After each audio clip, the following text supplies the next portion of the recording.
America is an expansive country with such a diverse set of locations and geography. Something we've been blessed with due to our later settlement as a country is a few areas in the country that are still entirely rural.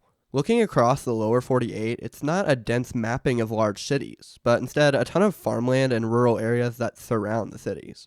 Rural regions are always something I found very interesting. The dynamic is entirely different from city life, so thinking about where these rural areas are and what life is like there is a question that can be fun to answer. So today we're going to look across the country for the most remote and rural regions and talk about why they're so rural and what life is like. Before this video starts though, please consider subscribing to the channel. We're so close to my lifelong goal of 100,000 subscribers, so if you enjoy geography content like this, please consider simply subscribing because it would help me out a ton. Thank you very much. So let's start by getting a few things out of the way. The most rural place in the US is definitely in Alaska. The state is filled with so many areas of complete and total wilderness, with nobody around you for possibly hundreds of miles. There are some insane locations here, but like I say a lot on this channel, that is totally boring. If you wanted to know the most rural place in Alaska, it would probably be around here, where there are 0 people in this region. But let's move to the lower 48, where we might find a more interesting and relevant answer. So looking at our beautiful 48 states and talking about rural areas, obviously the first place you'd think of is the western US. The difference in population density between areas east and west of the Mississippi is pretty stark, but actually there are just a few very rural and remote regions in the east as well. In fact, a couple of them are even in the original 13 colonies. The first of these would be northern Maine. Northern Maine, and specifically northwestern Maine, is probably the best example of an extremely remote area in the eastern US. Looking at the regions north and west of Millinocket, there is basically nothing. This region has no incorporated cities or paved roads, being mostly dominated by mountainous wilderness and lakes. A lot of it is owned by the timber industry, with a good chunk of the land being owned by various companies, which has actually had a pretty big effect on the overall landscape over the course of history. The region's home to Baxter State Park, which holds the beginning of the Appalachian Trail and Mount Katahdin, the highest peak in Maine. This park is a good representation of the region, being founded for the sake of preserving the wilderness. And I think that needs to be remembered, because as you've seen with some of these images, Northwest Maine holds some of the most rugged terrain in this part of the US. So that's why the population is so low. In this square, the population is just 750, which I think is pretty insane. More very rural areas can be found in the Adirondack Mountains of northern New York. This area does hold plenty of tourism, being home to the Olympics as recently as 1980, but specifically focused on the southwest quadrant of the mountains, the Five Ponds and Pigeon Lake wilderness, as well as the Black River and Ferris Lake wild forests, are home to really remote areas.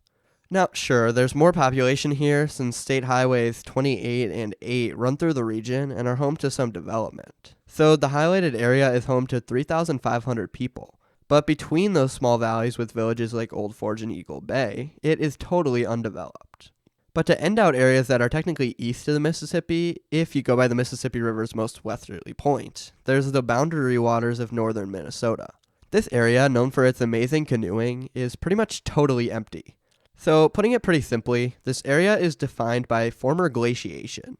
Basically, if you didn't know, this area was covered by glaciers during the last ice age. So when they melted away, it left thousands of tiny lakes absolutely everywhere, and thus the boundary waters were born. It's just a forest and water. So in this highlighted region, there's a population of just 400 people, but there are some regions even emptier than others. To the northwest of this is also Voyageurs National Park, which is a big, more touristy area. But it's still just beautiful wilderness, which is rural, obviously. So with that out of the way, finally we can move to the western US where the magic happens. This region, which is much more mountainous and less fit for rural development, makes for some empty regions. Starting with the Great Plains, there are always still small towns, but the overall emptiest part is northwest South Dakota, above the Black Hills and west of the Missouri River. I'll give anybody $1 if they can genuinely name a city in this region, because geography is basically my focus in life and I had no idea. This area is not fit for basically any form of farming, so the focus is mostly on ranching. Now, though this isn't as remote as some other areas, the difference in lifestyle is what stands out to me. There are native reservations for the Sioux tribe out here which live in very different conditions, and it's something I think you really have to see to understand. This also means a lot of these areas are very low income, And I thought an interesting example of how this is seen is this YMCA in Dupree, South Dakota, which looks nothing like what you'd imagine a YMCA to be like. The population of this quadrant of the state is 18,000, but going by lifestyle and overall feeling, it's extremely rural. Another good one in this region is West Texas and Southeast New Mexico. This area is much smaller, but it's home to Loving County, the least populated county in the nation, at just 64 people. This area has a population of just 1,000, and it's dominated by the oil industry, which pretty much single-handedly keeps it afloat. But that also means a lot of these cities aren't totally impoverished, and they're pretty well off because of the oil industry, as well as a bit of cattle. Residents of Loving County have a per capita income of $32,000, so this entire area is a very different dynamic than some other rural regions. Getting into, finally, a couple of our most rural and remote regions in the country, Central Nevada obviously has to be mentioned. Specifically, this massive block in the middle of the state. Now, this is the peak of the Great Basin. It's just desert and mountains, which makes for not only a very interesting topography, but also a pretty terrible place to live, which is reflected in the population. This massive 24,000 square mile chunk of land has a population of just 5,000, which is approximately 0.2 people per square mile. There's no water resources here or areas for farming, and mining is just about the only industry here anymore. Taking the town of Austin, for example, it's survived off relatively low production of silver and gold, with a population of just 167. And that's what a lot of these communities out here end up being. Looking at Austin's downtown, though, it's not like the area is entirely desolate or anything, with Austin staying afloat now off of tourism, which works pretty well for them. But none of these examples have been the real most rural place in the lower 48, though. And I do believe this one's pretty hard to argue whenever you watch a video like this on YouTube, and it's this region of central Idaho in the Salmon Chalice National Forest. I've always found this area incredibly interesting, mostly because almost nobody talks about it. I mean, the average person is imagining Nevada or maybe Utah when you ask them where the most rural area is. But this part of Idaho is pretty much totally empty. This area of over 3,000 square miles has an estimated population of 37, and in actuality, that could be closer to 10, which would put the population density at 0.003 residents per square mile. There's no cities, towns, communities, roads, or anything, and it's the best place in the lower 48 to visit if you want somewhere totally empty. This land along the Salmon River is fascinating, because there isn't even a high volume of tourism. You can go there and be completely isolated from anybody else, which I think is very interesting.